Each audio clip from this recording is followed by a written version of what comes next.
अस्सलाम वालेकुम दोस्तों। आप सभी दोस्तों को अपने यूट्यूब चैनल मंसूरी भाई में बहुत बहुत स्वागत है। तो उम्मीद करता हूँ हमारे सभी साथी स्वस्थ होंगे और मस्त होंगे। इसी उम्मीद के साथ दोस्तों आज हम इस वीडियो के अंदर बात करने वाले हैं IRV इंफ्रा स्टॉक के बारे में, जिसका सपोर्ट 19 रुपये था। और कहीं ना कहीं स्टॉक उसी सपोर्ट पर जो है हमें देखने को मिल रहा है। तो इस वीडियो के अंदर हम IRV इंफ्रा का जो है फंडामेंटल चेक करेंगे और उसका सपोर्ट और रेजिस्टेंस समझेंगे और क्या चीजें हैं, हमें आगे क्या करना है, इस स्टॉक के अंदर बने रहना है या इसे हमें छोड़ देना है, या अब हमारी स्ट्रेटजी इस स्टॉक के अंदर क्या होगी। तो इन तमाम बातों को हम यूट्यूब इस वीडियो के माध्यम से समझने की कोशिश करेंगे। साथ ही इस वीडियो को हम इसलिए भी ध्यान पूर्वक देखेंगे क्योंकि किसी भी स्टॉक को रिसर्च करने से पहले किन किन चीजों को, किन किन क्राइटेरिया को हमें चेक करना होता है। तो इस वीडियो के माध्यम से भी हम वह चीज अ, सीखने सीखने की कोशिश करेंगे। साथ ही दूसरे स्टॉक के अंदर हम इस तरह से सारी चीजें कर सकते हैं, इन चीजों को देख सकते हैं जैसा कि मैं इस वीडियो के अंदर आपको बताने वाला हूं। तो आप लोग प्लीज इस वीडियो को बिना स्किप किए हुए पूरा ध्यान पूर्वक देखेंगे, तभी सारी चीजें जो है समझ में आएंगी। तो जैसा कि आप देख पा रहे होंगे अपनी स्क्रीन पर जो है आप बात करने वाले हैं IRV इंफ्रास्ट्रक्चर की, और जिसका प्राइस हमें जो है 18 रुपये 94 पैसे देखने को मिल रहा है। और इस स्टॉक के अंदर हम देखेंगे साल दर साल इसके अंदर 1 साल से ये स्टॉक हमें एक ही रेंज में जो है देखेंगे घूमता हुआ नजर आ रहा है इस तरह से। और एक 22 रुपये और 20 रुपये के आसपास, जैसा कि मैंने आपको बहुत पहले ही वीडियो बना कर बताए थे। इसके अंदर इस स्टॉक को हमेशा आपको 20 रुपये पर बाय करना है और 22 रुपये पर सेल करना है इस तरह से। तो ये जो इसका सपोर्ट था वो आप देखेंगे कहीं ना कहीं यहाँ पर ब्रेक होता हुआ नजर आ रहा है। फिलहाल जो इसका सपोर्ट है वो 18 रुपये 50 पैसे है और अपने 19 वाले सपोर्ट के आसपास स्टॉक हमें कहीं ना कहीं देखने को मिल रहा है। और अगर यहाँ से रिकवरी करता है, इसको ब्रेक करता है, तो कहीं ना कहीं हमें इसके अंदर जो है अपॉर्चुनिटी मिलने वाली है इस स्टॉक के अंदर। लेकिन इससे पहले उस कंपनी का फंडामेंटल समझना बहुत जरूरी है। जब तक कंपनी का फंडामेंटल जो है मजबूत नहीं होगा, तब तक स्टॉक के अंदर हमें कोई भी ग्रोथ देखने को नहीं मिल सकती। ये आप अपने दिमाग में अच्छी तरीके से बिठा लीजिए। तो जैसा कि आप लोग जानते हैं, फंडामेंटल चेक करने के लिए हमें स्कोनर.com पर जाना होता है। वहां पर सारी चीजें हम स्टेप बाय स्टेप सीखते हैं। तो इसके लिए हम चलते हैं स्कैनर.com पर। तो यहाँ पर हम हमारे सामने जो मैं काम करता रहता हूँ, तो इस तरह से स्कैनर.com आ गया। स्कैनर डॉट पर आ जाने के बाद यहाँ सर्च पे हमें सर्च करना है और यहाँ पर हमें लिखना है IRV।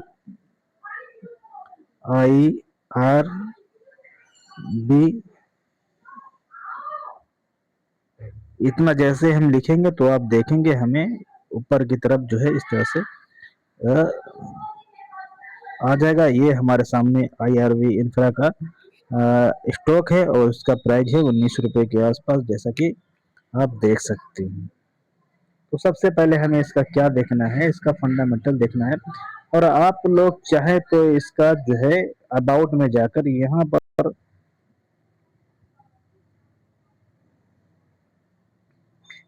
पर जाके इसको सारी चीजें इस कंपनी के बारे में भी जो चीजें हैं आप उनको अच्छे से पढ़ सकते हैं। कंपनी क्या कारोबार करती है, कंपनी का आगे क्या प्लान क्या है, ये तमाम चीजें आपको इसके अंदर देखने को मिल जाएंगी। तो यहाँ पर भी आप पढ़ सकते हैं और इसको भी इस तरह से आप देखिए। इस पर आप क्लिक करेंगे ना इस पर, तो यहाँ पर भी आपको जो है बहुत सारी चीजें देखने को मिल जाएंगी। ये आप देखिए कंपनी का।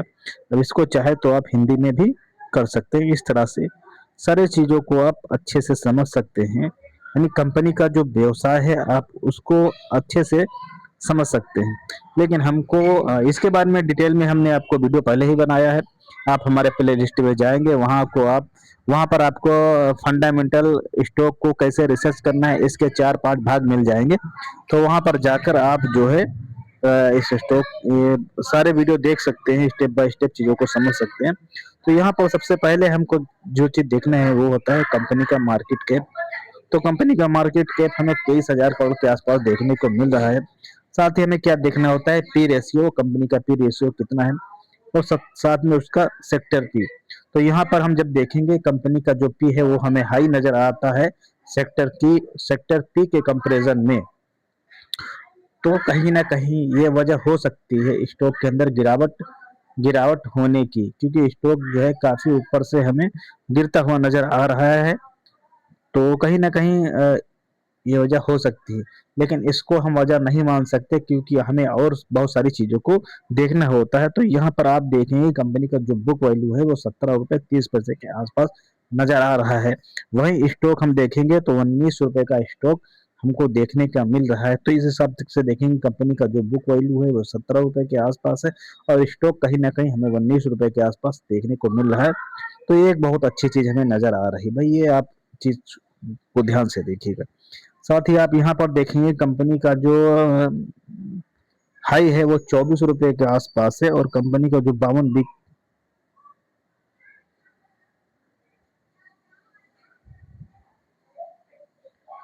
तो कंपनी का जो हाई है वो 24 रुपए यानी 24 रुपए के आसपास देखने को मिल रहा है। तो कंपनी का जो लो है 18 रुपए 50 पैसे है। तो कहीं ना कहीं ये स्टॉक हमें अपने लोअर प्राइस के आसपास देखने को मिल रहा है। 52 वीक का ये हाई लो है। तो कहीं न कहीं ये एक हमें देखा जाए तो एक अच्छे प्राइस पर देखने को मिल रहा है, यहाँ पर चांस ज़्यादा बन सकते हैं ऊपर जाने के। साथ ही बहुत सारी और चीज़ों को तो हमें इसके अंदर देखना है। वहीं कंपनी के पास आप देखेंगे तो डेट भी ज़बरदस्त है, यानी बाई यहाँ पर 22,000 करोड़ की 23,000 करोड़ की कंपनी है और डेट कितना है 0.96%, यानी जितनी की कंपनी उतना कर्ज है। इसको हम और चीज़ अच्छे से समझेंगे, कैसे समझेंगे ये मैं आपको बता रहा हूँ। यहाँ पर आप देखिए शब्दों के अंदर है यहाँ पर, यानी 23,000 करोड़ की कंपनी, यहाँ पर 20,000 करोड़ रुपए का सीधा सीधा आप समझ सकते हैं कर्ज है। लेकिन वही कंपनी यहाँ बता रही कि कंपनी हमारे पास भी रिजर्व जो है, जितना कर्ज है उतना रिजर्व भी कंपनी यहाँ पर हमें बता रही है। तो इस चीजों को भी आप समझ सकते हैं, देख सकते हैं, यानी जितना 20,000 करोड़ का कर्ज है तो 20,000 करोड़ के कंपनी पर रिजर्व पड़ा हुआ है, ये कंपनी हमें बताने की कोशिश कर रही है। वहीं आप एफ आई एस की होल्डिंग इसको देखेंगे तो एफ आई एस की होल्डिंग 24% हमें इसके अंदर नजर आएगी। वहीं डी आई एस की होल्डिंग को देखेंगे तो डी आई एस की होल्डिंग करीब करीब 10% की हमें नजर आ जाएगी इसके अंदर। तो इस तरह की इसके अंदर चीजें जो है हमें देखने को मिल रही हैं। तो यहाँ पर ये थोड़ी जो चीज है पी वगैरह और यह, अब इसका हम मनी कंट्रोल पर भी जाकर थोड़ा सा रिसर्च करेंगे, देखेंगे सारी चीजें सही है या कुछ अलग दिखा रहा है। तो ठीक यहाँ पर हमने देखा।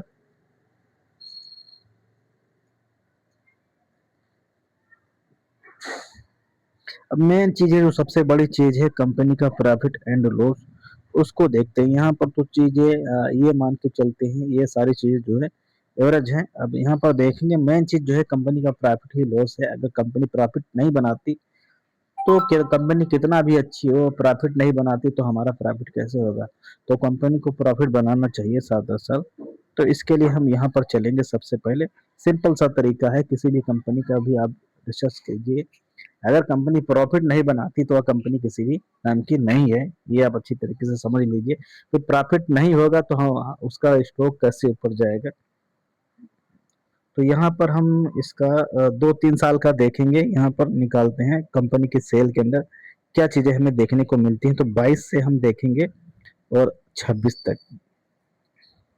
तो ये आप देखेंगे इस तरह से कंपनी की जो सेल है हमें साल दर साल जो है इस तरह से बढ़ते हुए नजर आ रही है, एक अच्छी बात हो गई। कंपनी अपने बुक वैल्यू, अब इसमें आप देखिए कितनी सारी पॉजिटिव चीजें हम इसके अंदर समझ सकते हैं। पहली चीज क्या है, कंपनी अपने बुक वैल्यू के आसपास उसका प्राइस हमें मिल रहा है और कंपनी जो प्राइस है वो अपने बावन बी के लो प्राइस पर चल रहा है। साथ ही कंपनी का जो सेल्स है वो बराबर बढ़ता हुआ नजर आ रहा है। और बहुत सारी चीजें देखेंगे कि पॉजिटिव चीजें इसके अंदर क्या है। नेगेटिव चीज हमको देखने को मिली कि कंपनी का पी जो है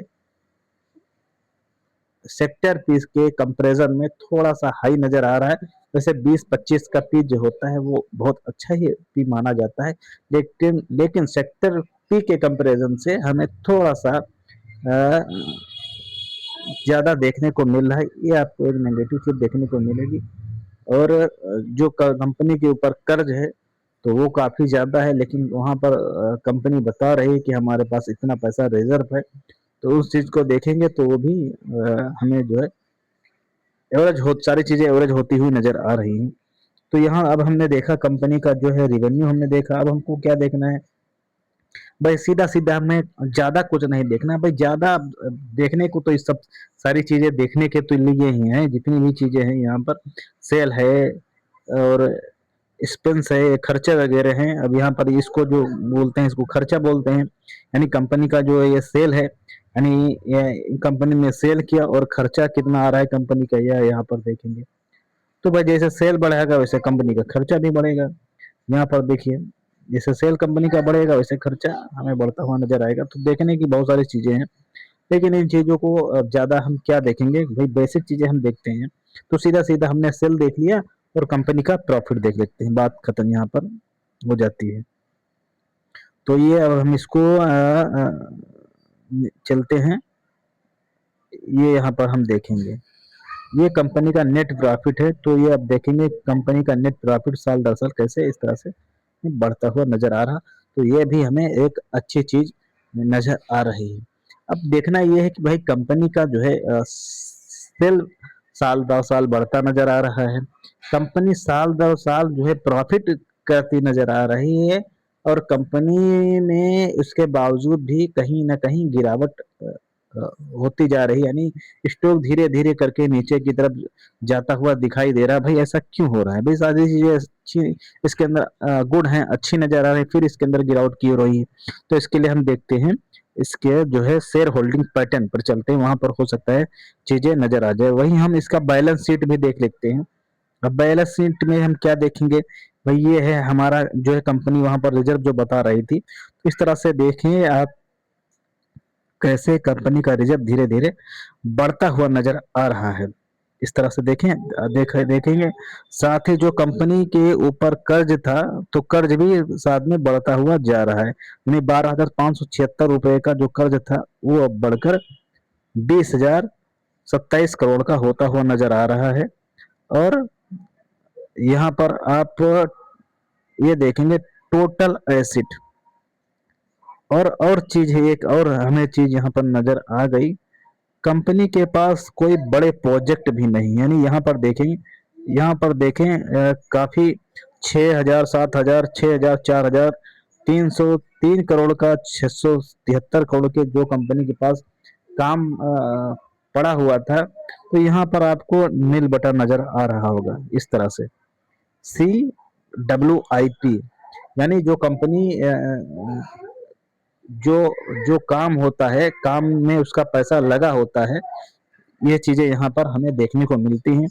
तो यहाँ पर देखेंगे जैसे ही इस तरह से, तो इस तरह से कंपनी के पास थोड़ा बहुत काम की भी हम कह सकते हैं प्रॉब्लम यहाँ पर हमें देखने को मिल रही है। और पी और सेक्टर पी का कंपैरिजन और कहीं ना कहीं इसकी वजह से हमें स्टॉक के अंदर गिरावट देखने को मिल रही है। अब हम यहाँ पर कंपनी का एसिड देखेंगे तो कंपनी का एसिड ठीक ठाक है, हमें बढ़ता हुआ नजर आ रहा है टोटल एसिड। ठीक है, तो अब हमने बैलेंस शीट देखा। अब यहाँ पर इन्वेस्टर पर जाएंगे भाई। गिरावट होने की दो चीज हमें नजर आ गई कि क्या कंपनी का जो कर्जा है वो धीरे धीरे बढ़ता हुआ नजर आ रहा है। और पी और सेक्टर पी की कंपैरिजन में इसकी वजह से कहीं ना कहीं गिरावट देखने को मिल रही है। दूसरी चीज ये हमको मिल गया कि जो है कंपनी के पास ऑर्डर वगैरह यानी काम वगैरह जो है अभी थोड़ा कम ही है। तो इसकी वजह से कहीं ना कहीं जो है उसके अंदर एक दबाव देखने को मिल रहा है। बाकी कंपनी के अंदर आपने देखा कंपनी कैसे जो है अभी तक जो है अच्छा खासा प्रॉफिट बना रही है, लेकिन जैसे उसको आगे आगे ऑर्डर नहीं मिलते रहेंगे तो उसके सेल्स में गिरावट होगी और फिर जो है प्रॉफिट के अंदर भी हमें गिरावट देखने को मिलेगी। तो इस तरह से आप देख सकते हैं और यहाँ पर आप एफ की होल्डिंग को देखेंगे तो यहाँ एफ की होल्डिंग भी हमें थोड़ी बहुत जो है गिरती हुई नजर आ रही है। यहाँ पर देखेंगे 47% एफ की होल्डिंग हुआ करती थी, वो अब 43% यहाँ पर हमें होती हुई नजर आ रही है। और प्रमोटर ने अपनी होल्डिंग को कहीं ना कहीं थोड़ा बहुत जो है यहाँ पर हम बढ़ाया है, हम देख सकते हैं कोई खास नहीं इसके अंदर बढ़ोतरी हुई है, बस हल्का सा अपनी होल्डिंग को इसके अंदर प्रमोटर ने बढ़ाया हुआ है। बाकी आप यहाँ पर देख सकते हैं 45, 44, 43, 32 और इस तरह से एफ ने इसके अंदर जो है अपनी होल्डिंग को सेल किया है। लेकिन यहाँ पर देखेंगे आप कहीं ना कहीं थोड़ा बहुत यहाँ से आप देखेंगे यहाँ पर इन्होंने थोड़ी सी बाइंग चालू की है। वहीं डीआईएस की होल्डिंग यहाँ पर बढ़ती नजर आ रही कंटिन्यू, इस तरह से आप देख सकते हैं 9, 10, फिर यहाँ पर थोड़ा घटाया, फिर यहाँ तो थोड़ा बहुत ऊपर नीचे होता रहता है। वहीं पब्लिक की होल्डिंग भी इसके अंदर हमें घटती हुई नजर आ रही है। तो इस तरह की चीजें हो सकती हैं कहीं ना कहीं एफ की होल्डिंग की सेलिंग की वजह से और डीएस की होल्डिंग की सेलिंग की वजह से इसके अंदर गिरावट देखने को मिली है। और जैसा कि आप देख ही सकते हैं जो अब कंपनी का फंडामेंटल हमने देखा तो वहां पर चीजें जो है सब साफ होती हुई नजर आ चुकी हैं। तो जैसे ही कंपनी वैसे देखा जाए तो इसका एवरेज हम मान के चलेंगे, ठीक ही ठाक मान के चलेंगे। जैसे कंपनी के अंदर एक अच्छा प्रोजेक्ट वगैरह ऐसा तो है नहीं कंपनी जो है ऑर्डर वगैरह नहीं बिन करेगी, जैसे ही कंपनी को काम वाम मिलता है उसके बाद उसको सेल्स बढ़ेगा और ग्रोथ बढ़ेगा, जैसे ही ग्रोथ बढ़ेगा प्रॉफिट बढ़ेगा, वैसे इसके अंदर जो है हमें चीजें जो है पॉजिटिव होती हुई नजर आ जाएंगी। अब देखते हैं चार्ट पर इस कंपनी का चार्ट क्या कर रहा है। इतना सब कुछ समझने के बाद अब डिसीजन आपको लेना है कि को इसके अंदर क्या करना है। अब हम देखते हैं चार्ट पर, देखते हैं चार्ट पर क्या चीजें इसका जो है बन के हमारे सामने निकल के सामने आ रही हैं। तो दोस्तों अब मैं आ गए आरबी इंफ्रा के चार्ट पर। तो यहाँ आप देख सकते हैं बहुत सारे लोगों के सवाल रहते हैं कि भाई आप जो है किस टाइम फ्रेम पर जो है सपोर्ट और रेजिस्टेंस वगैरह देखते हैं। तो भाई यहाँ मैंने आपको तीर लगा दिया है, आप देख सकते हैं 1 डे कैंडल के ऊपर मैं सपोर्ट रेजिस्टेंस को देखता हूँ, क्योंकि मैं मार्केट के अंदर स्विंग ट्रेडिंग या सबल पैटर्न का इस्तेमाल करता हूँ, ये मेरी स्ट्रेटजी है। आप किस तरह से करते हैं आप हमें कमेंट बॉक्स में बता सकते हैं कमेंट करके। तो यहाँ पर मैं सपोर्ट और रेजिस्टेंस वगैरह को जो है समझने की कोशिश करता हूँ।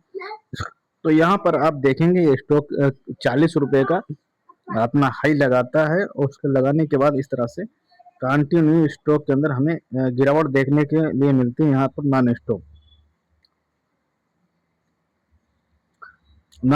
यहाँ पर गिरावट देखने को मिलती है जब स्टॉक आ जाता है 25 रुपए के आसपास। फिर यहाँ पर कहीं ना कहीं ये स्टॉक जो है थोड़ा सा और गिर के, जैसा कि ये हमारा सुपर टेन को मैंने बताया, सुपर टेन को जैसे कि मैं इस्तेमाल करता हूँ। यहाँ आप देखेंगे सुपर टेन में जैसे यहाँ इसके अंदर पॉजिटिव संकेत दिया था, उसके बाद इस तरह से हमें भागता हुआ नजर आया। उसके बाद यहाँ पर प्रॉफिट बुकिंग हुई और फिर उसके बाद सुपर टेन के बाद ये यहाँ पर रिवर्सल होता हुआ दिखाई दिया, यानी टेन बदलता हुआ दिखाई दिया। तो इस तरह से थोड़ा सा और गिरावट हमको देखने को मिला, फिर इसके अंदर जो है इस तरह से एक सपोर्ट बन गया।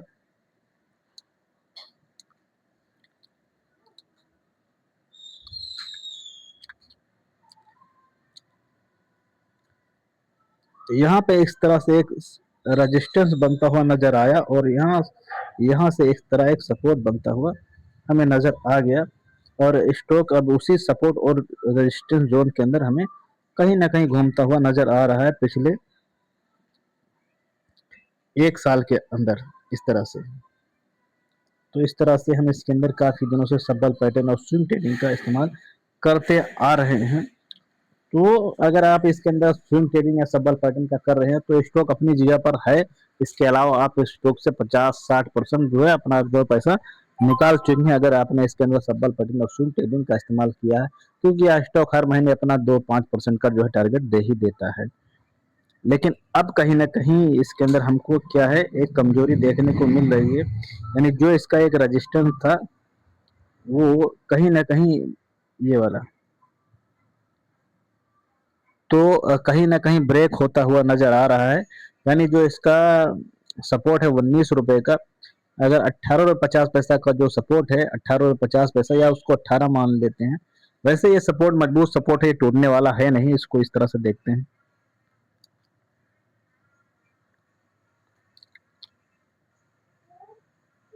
तो ये कहीं न कहीं एक सपोर्ट, मजबूत सपोर्ट के तौर पर काम करेगा। तो यहाँ पर अपना स्टॉप लॉस लगा लेंगे, और जब तक स्टॉक हमें यह स्टॉक कितना नहीं जाता हुआ नज़र आएगा। अब ये आप देखेंगे, जैसा कि है हमारा सुपर ट्रेंड है, तो ₹21, जैसे ही ये स्टॉक हमें ₹21 के ऊपर जाता हुआ नज़र आएगा, यहाँ पर ग्रीन बन जाएगा और यहाँ एक तीर बन जाएगा, और फिर यहाँ से स्टॉक हमें ऊपर जाता हुआ नज़र आ जाएगा। फिर उसके बाद नीचे इसकी गिरावट, जो टेक्निकल चार्ट पे, जो चार्ट पर चीजें नेगेटिव बनी हुई हैं, तो जैसे इसको टच करेगा यहाँ पर, ये पॉजिटिव हो जाएगा, फिर ये हमें ऊपर की तरफ जाता हुआ दिखाई देगा। अगर कंपनी के अंदर चीजें अच्छी होती हैं तो उम्मीद करता हूँ ये कंपनी के अंदर चीजें अच्छी होती हुई नजर आएंगी। सब कुछ देने के बाद मैं यही कहना चाहूंगा कि ये स्टॉक अपने जो है लोअर लो प्राइस पर है, लेकिन यहाँ पर अपना स्टॉप लॉस जरूर लगाकर चले। ₹18.50 या अपना ₹18.50 के नीचे अपना स्टॉप लॉस लगा कर चले। अगर ₹18.50 का जो सपोर्ट तोड़ता है, तो कहीं ना कहीं स्टॉक हमें ₹16 के आसपास जाता हुआ दिखाई दे सकता है। अगर नहीं तोड़ता है तो यहाँ से अगर रिवर्सल लेता है और ₹21 के ऊपर स्टॉक निकलता है, तो कहीं ना कहीं हमें फिर से इसके अंदर तेजी देखने को मिलेगी। तो वहां से हमें 24 और 24 के बाद 30-35 के लेवल आगे आने वाले साल 2 साल के अंदर देखने को मिल सकता है। तो ये है आपको एक जानकारी। आप इसके हिसाब से अपना जो है व्यू बना सकते हैं। साथ ही मैं आपको एक डिस्क्लेमर भी देता चलूँ, मैं कोई शेयर बाजार का एक्सपर्ट नहीं हूँ, मैं भी आप लोगों की तरह एक छोटा मोटा स्टूडेंट हूँ जो शेयर बाजार को सीखने और समझने की कोशिश कर रहा हूँ। तो किसी भी स्टॉक को मेरे कहने पर बाय व सेल ना किया जाए। बाय सेल करने से पहले अपने वित्तीय सलाहकार से सलाह जरूर ले लें। यह वीडियो एक जानकारी पर्पज से बनाया गया है। साथ ही अगर यह वीडियो आपको अच्छा लगा तो वीडियो को लाइक कीजिए, कमेंट कीजिए और चैनल को सब्सक्राइब कीजिए और दोस्तों के साथ शेयर कीजिए। वहीं अगर हमारे टेलीग्राम चैनल को ज्वाइन करना चाहते हैं जो बिल्कुल फ्री है, वहां पर आपको बहुत सारी जानकारी जो है, बहुत सारे अपडेट जो है मिल जाएंगे। तो आप इस वीडियो के नीचे आपको डिस्क्रिप्शन में उसका लिंक मिल जाएगा, जाकर आप उस लिंक पर क्लिक करके हमारे टेलीग्राम चैनल को ज्वाइन कर सकते हैं बिल्कुल फ्री में। तो उम्मीद करता हूँ वीडियो आपको अच्छा लगा। अब हम जल्द ही किसी दूसरे वीडियो में हमारी आपकी मुलाकात होगी। जय हिंद, जय भारत दोस्तों।